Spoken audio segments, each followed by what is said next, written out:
Bonjour, bienvenue dans cette vidéo et aujourd'hui j'ai envie de faire une vidéo d'encouragement dans votre guérison. Parce que je trouve qu'on est souvent très dur envers soi-même durant la guérison. Comme si on ne se permettait plus aucune erreur, comme si on se faisait payer le fait d'avoir mis toutes nos capacités d'empathie, de bienveillance et de patience dans le pervers narcissique au lieu de le mettre dans une autre cause. D'ailleurs, posez-vous la question si, après votre rupture,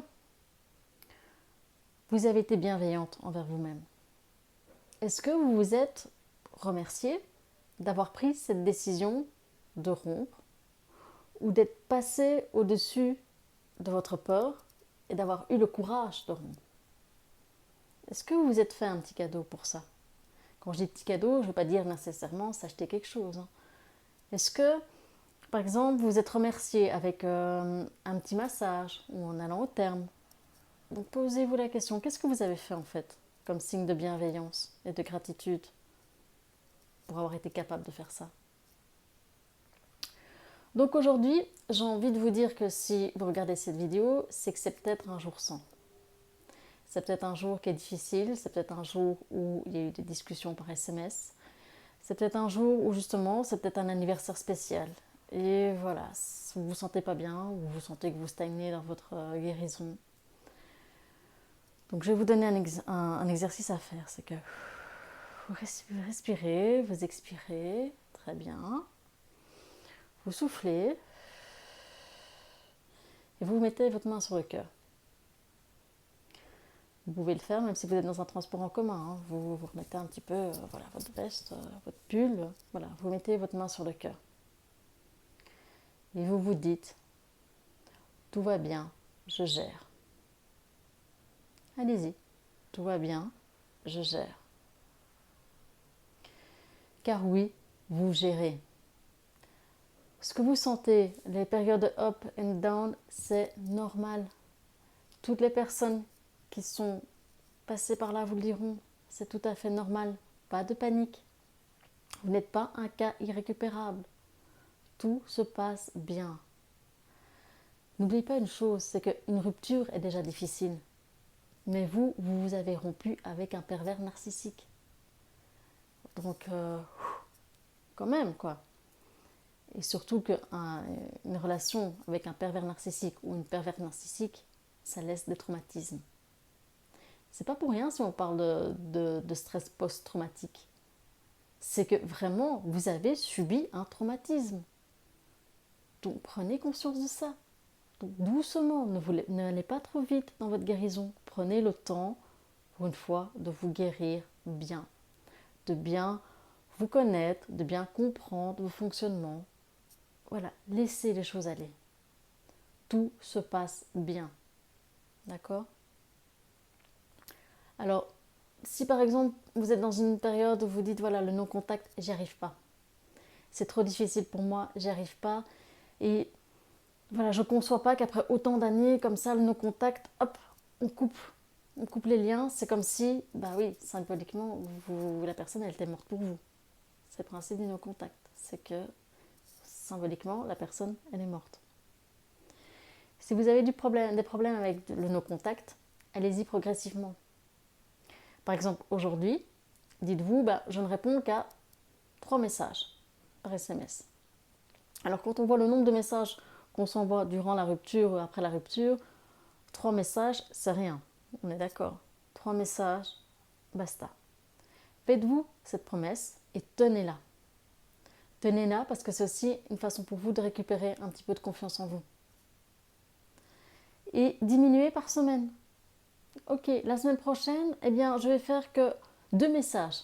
Je vais répondre qu'à 2 messages par semaine. Et allez-y comme ça, par étapes. Il y a bien des gens qui arrêtent de fumer en disant bon ok, cette semaine j'arrête, je fais que 4 cigarettes. Vous faites la même chose avec vos SMS. Tout dépend de votre fonctionnement. Il y a des gens qui préfèrent la méthode cash, il y a d'autres qui c'est la méthode plus douce. C'est à vous de vous écouter. Vous vous connaissez. Mais vous voyez, il y a une solution. La situation, elle n'est pas catastrophique. Si vous avez du mal avec la contre-manipulation parce que vous devez encore rester en contact pour les enfants, alors mettez les choses bien au clair. Dès qu'ils commencent à vous crier dessus ou de nouveau à vous accuser de tout et de rien sur des sujets qui ne sont pas liés aux enfants, vous raccrochez, vous coupez. Vous switchez par email sur des questions relatives uniquement aux enfants. Respectez bien cette barrière. C'est votre protection. Vous avez le droit de vous protéger. Vous n'êtes plus son punching ball émotionnel. C'est terminé ça. Vous avez droit à être une femme libre. Vous avez le droit à vivre sans lui. Vous avez le droit de vous protéger. Je crois que c'est une des déclarations des droits de l'homme, la numéro 3, de vivre en sûreté. Vous avez le droit. Donc, posez des limites. Si vous voyez que monsieur continue à s'exciter avec ses messages, ne répondez pas. Ne répondez pas, laissez-le s'exciter. Il aura l'air aussi con qu'un caniche qui s'excite sur une jambe. Vous pouvez changer son prénom dans votre GSM, ça vous fera du bien. Voilà. Appelez-le herpès. Parce que comme l'herpès, le pervers narcissique refait des petites poussées de crise pour tout et n'importe quoi. Donc voilà, appelez-le herpès. Si c'est une femme, appelez-la chlamydia. Voilà. Donc bien sûr, si les enfants vont raconter le petit surnom que vous avez donné au père ou à la mère, voilà, c'est pas grave. Non, mais il a confondu les caresses. Le dieu grec de la guerre et de la destruction, bien sûr. Avec un peu de chance, il va vous croire et son ego sera gonflé. Voilà. Et si c'est une femme, chlamydia, vous n'aurez qu'à dire que c'est le nom d'une petite plante, une petite fleur. Par contre, si elle sait ce que c'est, faites-vous dépister peut-être. Donc voilà. Donc pour vous dire que vous avez le droit de poser des limites. Si vous êtes dans un moment de down parce que il ou elle vous a envoyé des messages qu'elle va se foutre en l'air et qu'elle va se suicider ou il va se suicider et que s'il fait ça ou si elle fait ça, ce sera uniquement de votre faute. Attention, tombez pas dans le piège. Qu'est-ce qu'il fait là? Il se victimise. Et il essaye de vous faire passer pour le bourreau. S'il suicide, ce sera de votre faute. En quoi ce sera de votre faute? Parce que vous êtes parti? Parce que vous étiez dans une relation où vous étiez la victime? Il faut un petit peu remettre les choses au clair là. Donc ne tombez pas dans ce jeu de manipulation. Ne répondez pas, ne débarquez pas je vais te sauver. Attention à votre mode de fonctionnement. Si vous avez un doute vraiment sur sa capacité à vraiment le faire, allez à la police. Voilà, prévenez la police, portez plainte pour harcèlement s'il n'arrête pas s'il vous laisse pas tranquille et pour votre conscience, dites à la police que voilà, il a des messages qui pourraient sous-entendre qu'il va peut-être faire une connerie. Au moins vous aurez passé l'information. Mais s'il décide de passer à l'acte, ce qui est assez rare pour les pervers narcissiques, vous ne serez pas responsable. Non. Parce que c'est la réponse qu'il aura donnée à la situation. Mais vous n'êtes pas responsable. Ce n'est pas vous qui l'avez fait devenir pervers narcissique. On est bien d'accord. Il était déjà comme ça avant votre rencontre. Il le sera encore après votre rupture. Vous n'y êtes pour rien.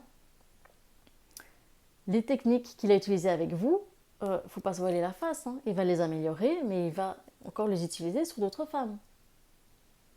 Donc vous n'êtes pas responsable de ce qui a créé ce mécanisme de perversion narcissique. Non. Vous n'êtes pas responsable si monsieur a décidé de se jeter par la fenêtre pour en finir. Non. Dites non à toute forme de culpabilisation. Je sais que tout ce qui est la contre-manipulation et le non-contact sont très difficiles.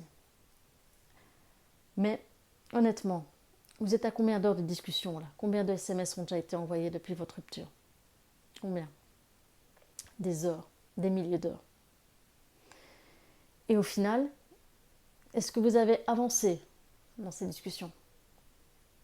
C'est de nouveau un jeu de tennis entre les reproches, des reproches, les reproches. vous voulez vous justifier en disant non, non, moi j'ai pas fait ça, c'est pas ce qui s'est passé, non, non, non, voilà ce que j'ai ressenti. Vous voulez votre statut de victime. Vous voulez que le PN vous reconnaisse ce statut de victime. Et vous savez qu'il ne le fera pas.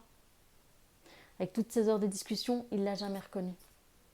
Non, c'était toujours encore lui la victime. Et il vous accuse, il vous diffame, il vous rabaisse.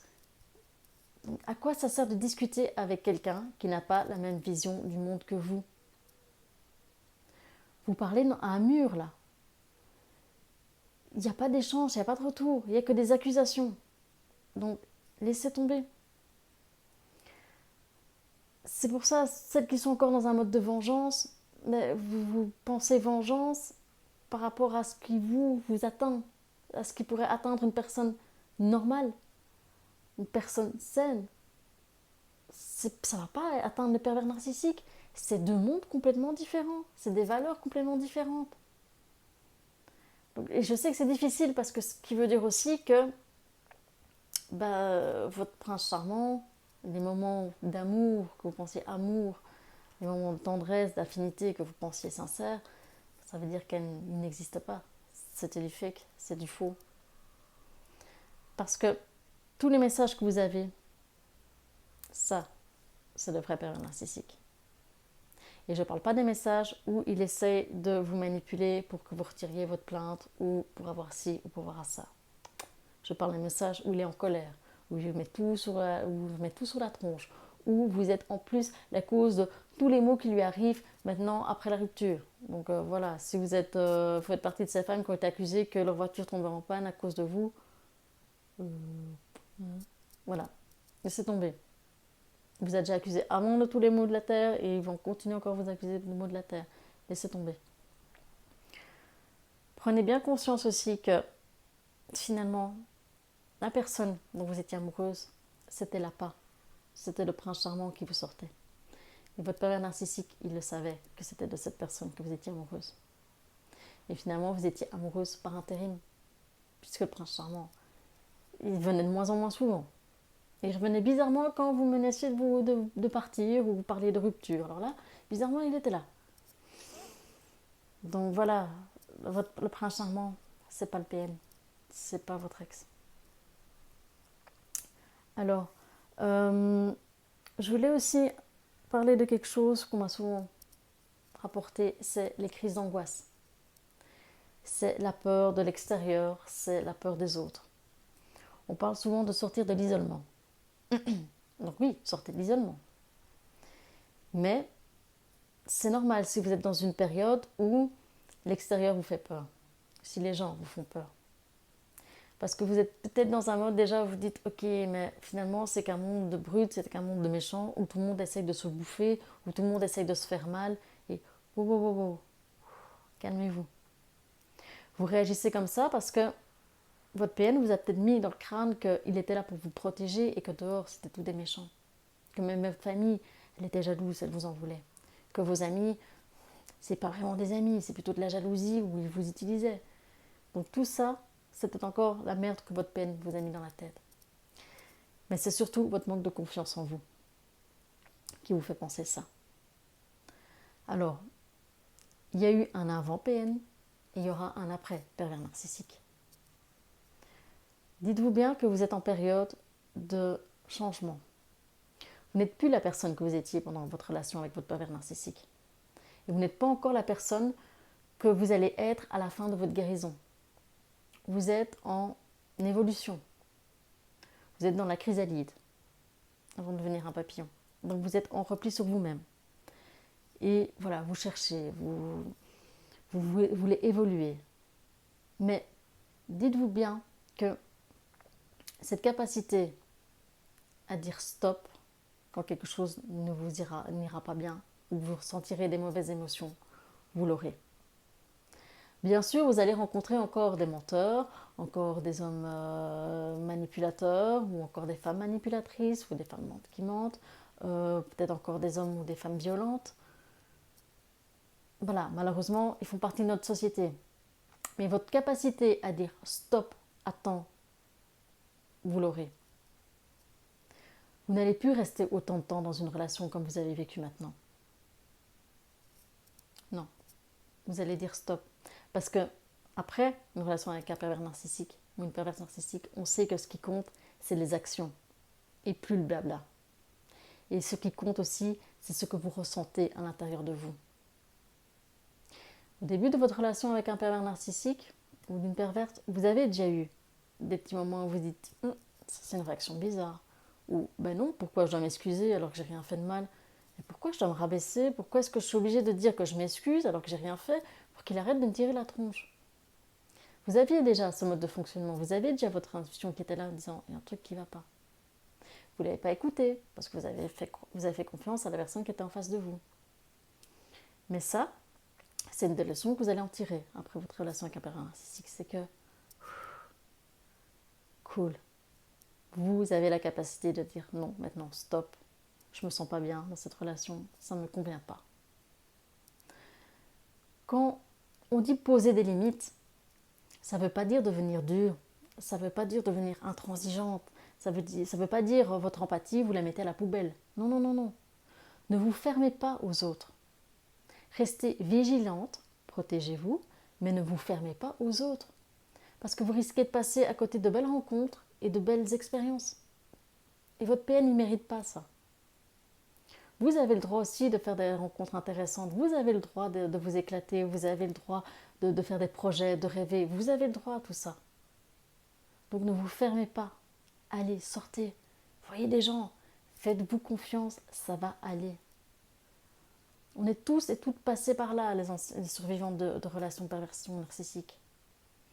Vous n'avez rien en moins qui pourrait faire que vous allez rater votre guérison. Non.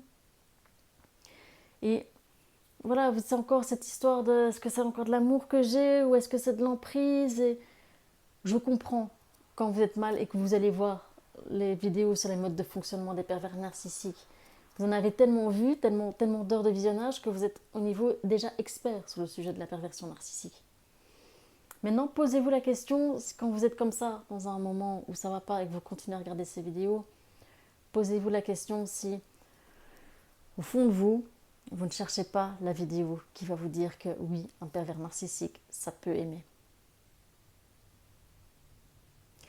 On a besoin, à un moment donné, dans la guérison, de savoir, de se dire, ça devait être de l'amour, c'est pas possible.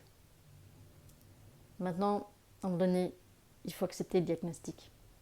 Il faut accepter le diagnostic que votre pervers narcissique, il ne va jamais ressentir de l'amour.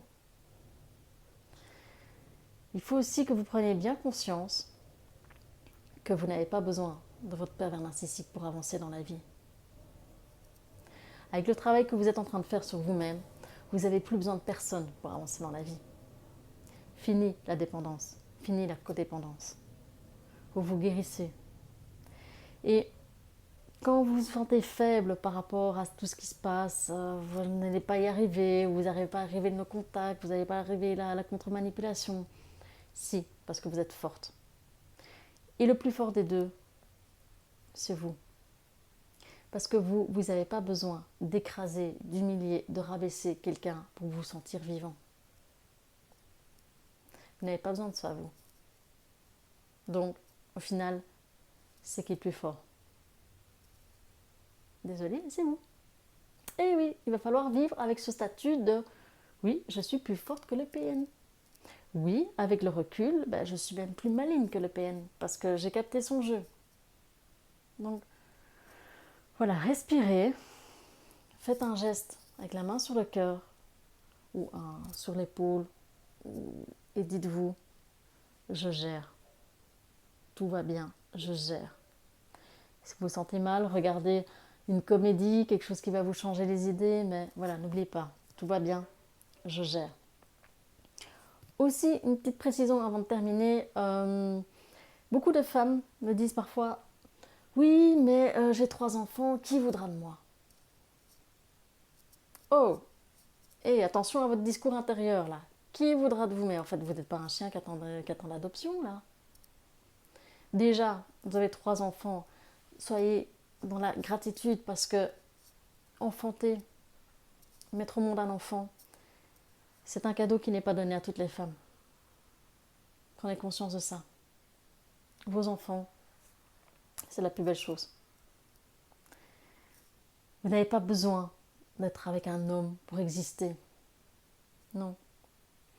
La prochaine fois que vous serez dans une relation, c'est parce que vous avez envie de partager quelque chose avec quelqu'un, envie de faire un petit bout de chemin avec quelqu'un. Mais vous n'avez pas besoin de remettre votre bonheur dans les mains de quelqu'un. Non, c'est terminé ça. Donc, à la limite, qui voudrait de vous? J'ai envie de vous dire, et alors si vous ne trouvez pas, vous en foutez tant que vous êtes heureuse dans votre vie. Toute personne qui vient, c'est un plus. Mais tant que vous êtes heureuse, épanouie dans votre vie avec vos enfants et que vous avez votre vie de femme à côté, c'est ce qui compte quand même. Non? Donc voilà, je voulais aussi vous remercier pour tous les commentaires que vous mettez sous les vidéos. Parce que voilà, je trouve ça génial que vous partagiez votre vécu, ce que vous avez vécu, ou des échanges de titres de lecture. Parce que je trouve qu'ensemble, l'union fait la force. Que déjà, oser discuter de votre vécu sur des commentaires, c'est déjà ne plus avoir honte. Et ne négligez pas l'importance que vous pouvez avoir, que votre commentaire peut avoir dans la vie de quelqu'un. Parce que peut-être que ma vidéo a peut-être pas parlé à quelqu'un, mais votre commentaire, elle va se dire, tiens, cette dame, elle a vécu la même chose que je suis en train de vivre. Et c'est bizarre parce que mon PN me disait que j'étais folle, que c'était tout à fait normal. Tiens, donc voilà, ne minimisez pas votre rôle. Ce que vous avez vécu, il va servir à quelque chose.